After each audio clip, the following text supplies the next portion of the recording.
Horizon Chats, and this is Trope Talk, queer-coded villains for the channel Wilde Sarcastic production. Yeah, it's another Trope Talk video. This was recently uploaded. The day is just getting better. I love Trope Talk videos because, I always have a thing or two to say about it. If I don't understand the topic, usually use common sense to say something. This is going to be fun. Oh boy, I bet this one will have a very civil comment section, yeah. Who's your favorite queer-coded villain? And expert mode. Do you like them because of how they're written or in spite of them? I don't know, I can't remember one, but I guess, when she talks about it, I'll realize it, but I can't think of one right now. So let's go this one. Remember, if you like my reaction, don't forget to like and subscribe, check out the reaction, there's a link in the description, check out the cast or different playlists, check out the end cards, and yeah, let's watch it. This video was sponsored by Campfire Blaze. Insert flaming joke here. Warning, this video uses the word queer in a reclaimed way like a whole bunch. Like I say it more than 100 times. If that upsets you, you probably won't have a good time watching this video, and I'm kind of questioning why you even clicked on it. Okay, here we go. I mean, look, people. She's not going to say anything bad about queer-coded villains or queer people or whatever, right? So I don't think you should have just, problem with just word queer, right? You should have at least, a bit of thick skin, right?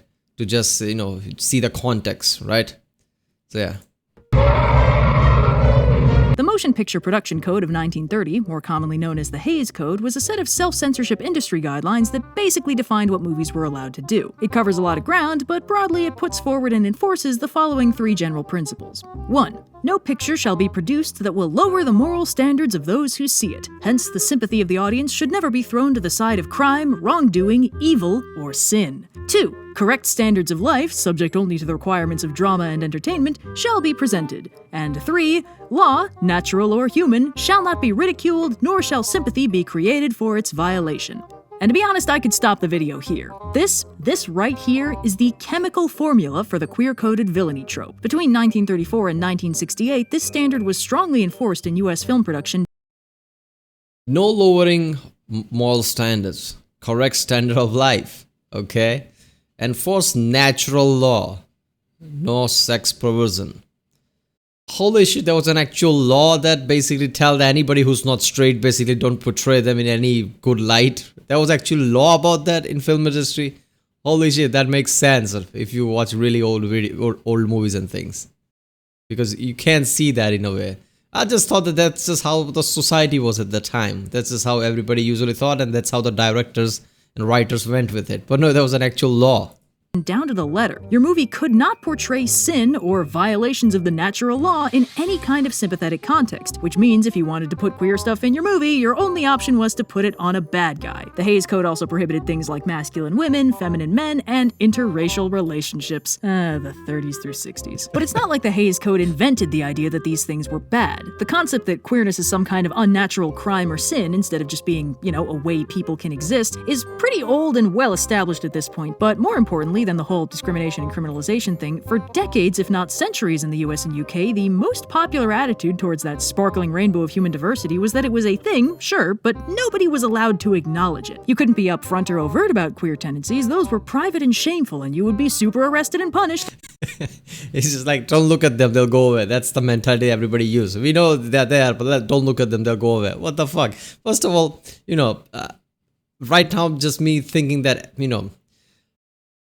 how can entire society, as a group, basically create some kind of law type thing where there are different type of people out there, but they are unnatural. Why? Because they are not you, basically, or how you act. So they are unnatural in that sense. And you should ban everything about them and never show it in public. Like active suppression, right? I mean, I never understand that. Like as a general thumb rule. I understand that, times were different, right?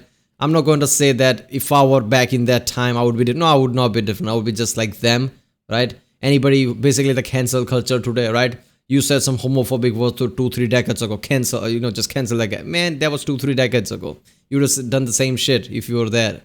So I'm not going to pretend and say that, but as just a, general thumb rule, just sitting here and thinking about it like, any society basically trying to suppress anybody's freedom, freedom of speech, freedom of expression in any way, and just creating rules and regulation on people's life, right? And just deciding what is natural or not. It just feels weird. And I'm pretty sure we are doing something like that even today. that we'll find out in few decades. Like, holy shit, those people in 21st century, right? Start of 21st century. Those people were just backwards. I'm pretty sure people will see it like that in 2-3 decades. But yeah, it's just weird to see this.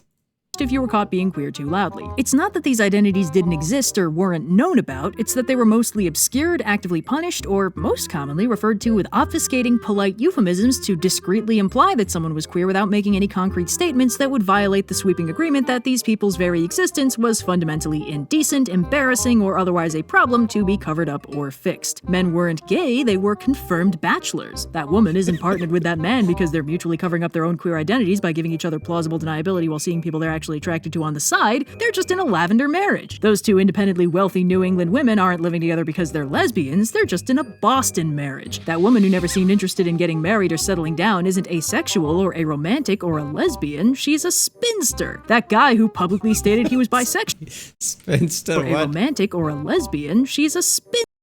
See, also medieval single woman. Okay, so somebody who's not interested in marriage or any kind of sexual orientation, you are a just medieval single woman or spinster. Is that it? Damn, there is so many taglines that people created. Like, you are this, you are that. If you are not straight, then you are all these things, right? That's just weird.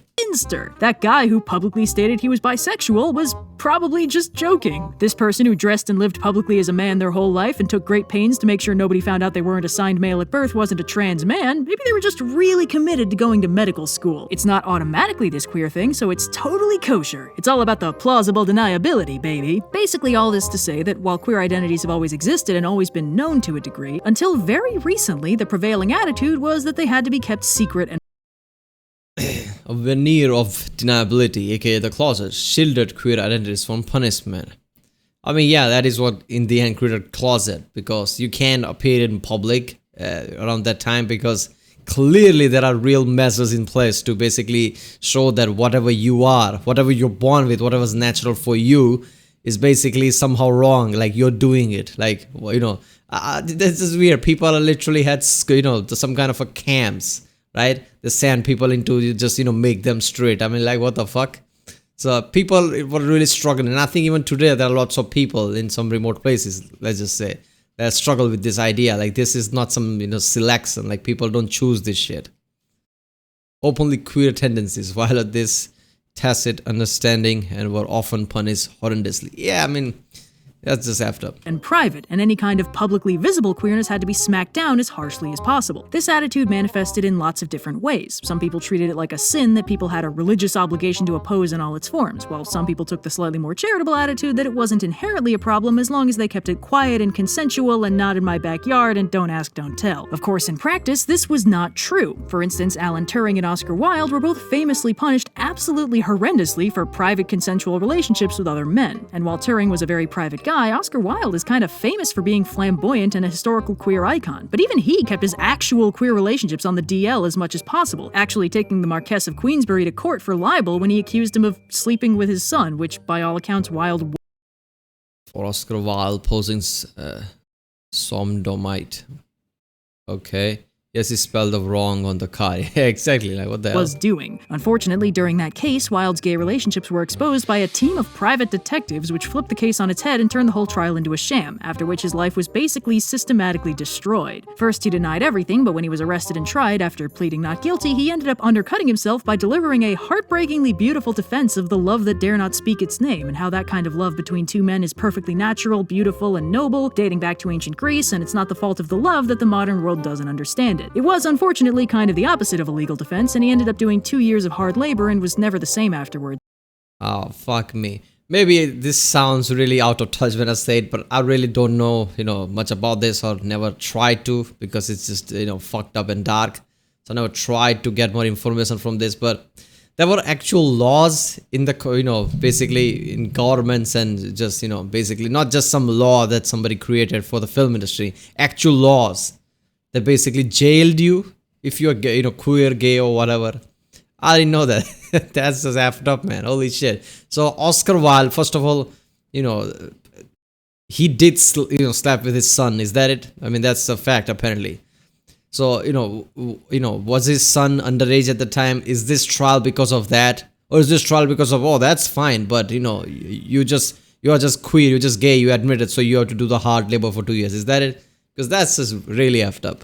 Actually dying shortly after his release. This is Ah, a yes, very yes. long and depressing way to say that the real-world social context for the corpus of literature that created the queer-coded villain trope was an environment where queerness was known and acknowledged as what amounted to an open secret, but the minute the social contract was violated and queerness was publicly acknowledged or exposed, it was violently punished for being indecent, unnatural, or wrong, despite demonstrably being none of those things. God, calling someone out for public indecency when you had to hire a team of private detectives to find them out would be so funny if it hadn't ruined so many lives. So, this is the fertile soil that gave rise to the Hays Code, which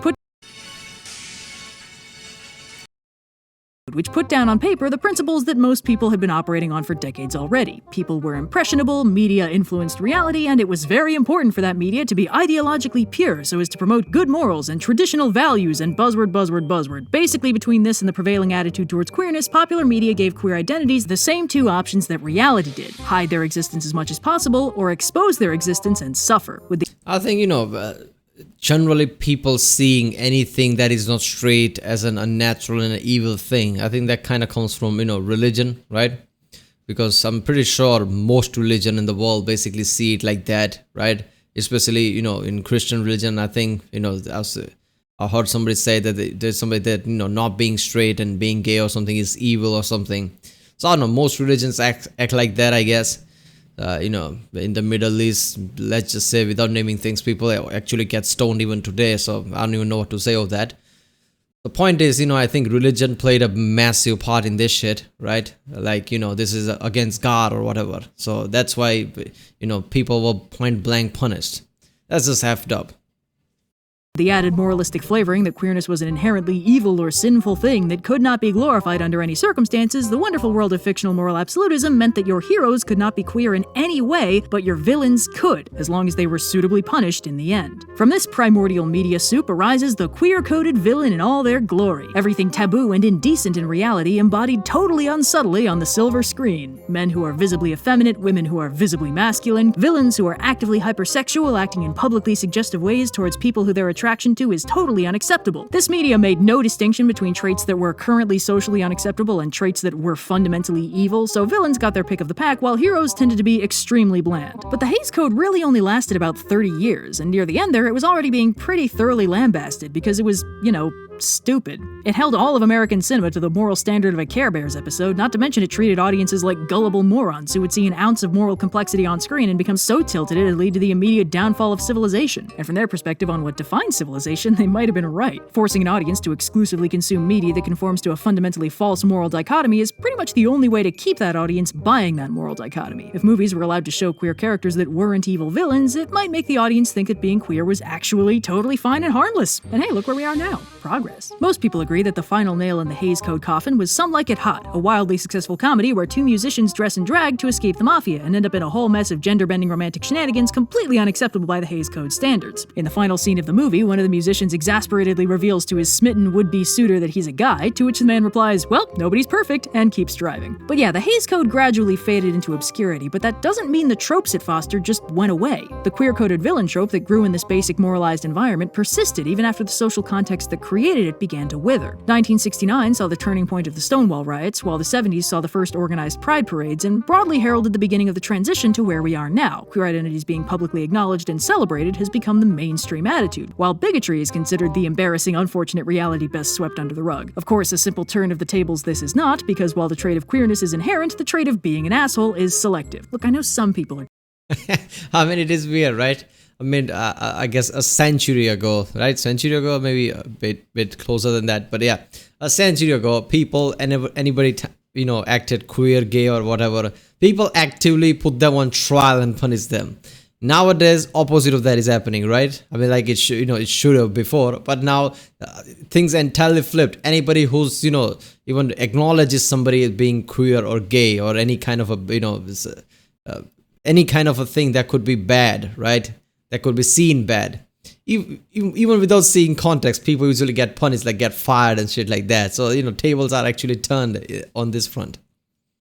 terrible, alright? I don't mind. I just need them to not be terrible around me, okay? But while society may have been marching on, tropes tend to be a little slower to change. There's momentum to literary movements, and since creators are largely inspired by the works of earlier creators, generational tropes can manifest where a new wave of creators produce a new wave of an earlier trope that they previously internalized. Queer-coded villains underwent a somewhat subtle shift around this time, and I'm not entirely sure where it came from, but I have a hunch. See, queer-coded villains, despite being the most generic dag-nasty evil they can be, are often very beloved by fans and creators alike. This cannot have been true when the trope started, since the whole purpose of the Hays Code was to make sure to portray these characters as negatively as possible so nobody in the audience got any funny ideas. But just by making these characters flamboyantly, unapologetically themselves, even if it was so they could be punished by the narrative for doing those things, the characters often ended up resonating with the audience, and not just the closeted queer audience. Defying the social order to unapologetically exist is the kind of personal narrative that can resonate with anyone who doesn't comfortably 100% fit into the social order, whatever it may be. Those 3 decades worth of Hays Code-approved queer-coded villains might have been intended to enforce the status quo, but their transgressive nature still taught the audience that the status quo could be disrupted. Somewhere along the line, I think this transformed the trope itself. The focus of the character was no longer on how evil and debauched they were, it was on how they existed in a fundamentally transgressive way, a trait that a surprising number of people can sympathize with. Now, I may not know exactly when this first manifested, but I know when it got big, and it's all thanks to Disney. Classic archetypical Disney villains are frequently queer-coded, the most blatant example being Ursula, whose visual design was completely based on famous drag queen Divine. But most Disney villains were a combination of flamboyant, immensely self-confident, and in some way fundamentally transgressive. Alright, I'll give you the first one, but are all the Disney villains like that? I mean, just because somebody's flamboyant, a bit confident, and dresses nicely doesn't mean they're queer, right?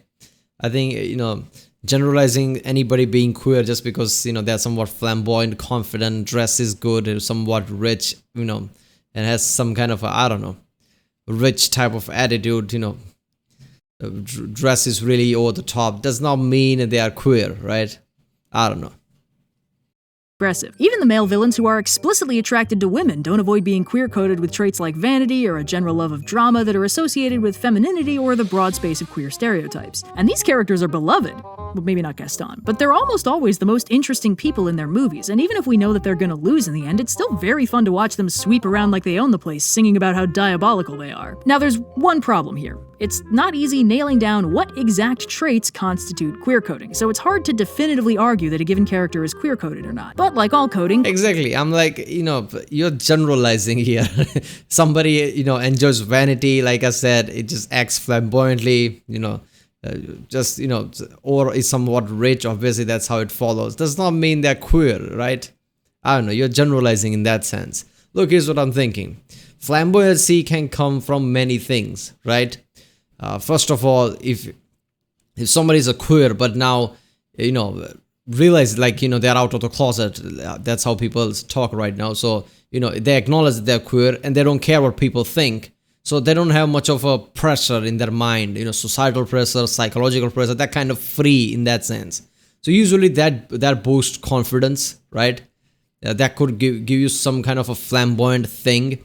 So that's why whenever somebody says some kind of flamboyancy, vanity, is just like, oh, that person is queer. But then again, if somebody is evil, right? And that person doesn't care what society thinks either, and they accept they're evil, that also relieves societal pressure and lots of, different, kind of, like, that person has acceptance now, right? He accepted what he is. That kind of, puts out all the baggage, right? He doesn't have societal pressure and lots of things. He doesn't care what people think. That also causes flamboyancy. So flamboyancy doesn't mean the person is queer, right? Somebody dresses nice, likes his vanity or something. That doesn't mean the person is queer too. So some of these movies, I understand that, like she says, some of them were portrayed as bad, evil character and they were queer. I can see that. But not all who acts like that are queer people, right? I mean, that's kind of generalizing. Queer coding draws on the corpus of stereotypes. If something is a queer stereotype, applying it to a character can make them queer-coded. For instance, Disney's portrayal of Hades has a few traits in common with the sassy gay best friend type. Scar, despite being, a lion, has some flamboyant body language that makes a lot of people think, kinda gay. Captain Hook is very flamboyant and swishy, and his whole thing with Smee is, well, a thing. Cruella de Vil is a powerful, bossy older woman with a husband who's never named and a ridiculously over-the-top personality, and she's just got this vibe, you know? And this one's kind of interesting. A lot of Disney villains... Come on, man. I don't know. Saying that is kind of weird, right? Like anybody who acts like that is queer. I guess this is opposite of woke, right? By saying that you're creating this kind of a thing that is kind of not true. Just flamboyancy is not enough, right?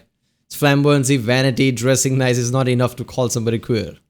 Express a general skepticism or detached amusement about the obligatory romantic subplot between the mandatory heterosexual couple of pretty young heroes, from eye-rolling all the way up to dismissing the existence of true love. This is less of a behavioral queer stereotype and more tied in with the actual queer experience of feeling fundamentally separated from the concept of a fairy tale love story happy ending. Disney villains are usually placed in ideological opposition to the straight romance in their movies. Ursula casually tells Ariel to seduce Prince Eric by relying on her looks and the importance of body language rather than getting to know each other as people. Jafar tries to use genie magic to make Jasmine love him to completely undercut her whole narrative about being free to choose, which is actually interesting because Aladdin actually spends most of the movie also trying to manipulate Jasmine because he's afraid she could never love the real him. Gaston seemingly can't conceive of a paradigm where people might like people for reasons deeper than physicality and thus might not be into him. Hades actively manipulates Hercules by using his love for Megara as his weakness, and Maleficent's whole evil plan is based on the idea that true love's kiss will never happen. Disney villains consistently either dismiss true love or reduce it to physical attraction. Classic Disney villains are disconnected from the concept of true love in a way that could resonate pretty well with an audience that grew up with no love stories they could personally relate to. This is a bit of a reach, I know, but it is a common experience that might help explain why this specific flavor of queer-coded villain resonates as well as it does. Now, of course, as we've discussed earlier, queer subjects have become a lot less taboo in the last few decades. Queer coding still happens on the regular, but we're also getting canon queer representation, and these tropes have been interacting in very strange ways. Plenty of media has been adding positive representation, where heroes are allowed to be canonically queer on screen. But the queer-coded villain is such a well-established trope at this point that some creators feel safer making villains explicitly queer than heroes. Shades of that old moral absolutism are still there. Heroes are heroic and positive role models, and giving them character traits that are not unilaterally regarded as positive can be seen as a risky play. I briefly touched on this in the anti-hero video too, because it's easier for a writer to give an anti-hero a potentially spicy character trait like a queer identity because it feels like less of a gamble. And this pervasive fear is responsible for a whole bunch of tropes in this space. Bury Your Gaze, for instance, is the trope where a canon queer character dies fairly quickly, often shortly after their orientation or identity is officially... Oh yeah, even I've noticed that in some of the old movies, right? Even after watching, there was a phase where I was watching way too much movie in my life, right?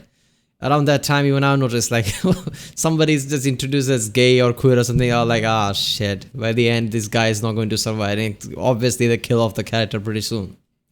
Confirmed. And this happens because, frankly, a lot of writers feel safer when their controversial characters are dead. They get to reap the positive cloud of acknowledging that this identity exists, but they don't need to worry about actually handling the character well. Of course, Bury Your Gaze is a long-standing trope also rooted in the Hays Code, since punishing immorality was a huge part of the whole premise, so killing off queer characters was the respectable thing for these movies to do. Same stuff, different decade. Queerbaiting is a comparatively new trope in this general space, as it's queer coding with an inherently positive angle. A creator will hint to the audience that canon positive queer content might be coming in order to draw in an audience that wants to see that kind of representation, and then sometimes they deliver the barest bit of canon queer content before snapping the camera away and often killing the character just to be safe. Reap the brownie points of acknowledging queer stuff as a thing, but don't actually write it into your story in any meaningful. The cast and crew of Sherlock have consistently denied that the relationship between the titular detective and his flatmate are intended to be seen as romantic, but critics have called the depiction queer baiting. Really? I never got that vibe, man. Come on. Really? Sherlock and Watson? I think, queer baiting can, I think that this thing is kind of seen a bit too out of context all the time. People seeing the queer relationship where there is none. So, I think, in the spectrum of it before, people were just denying somebody being queer at all, and people were actually punished. Slowly it's going even opposite direction of that. People are seeing queer relationship where there is none, and somebody just acting flamboyant and just enjoying their vanity, dressing nice is like, oh, that's a queer villain. And not really, man.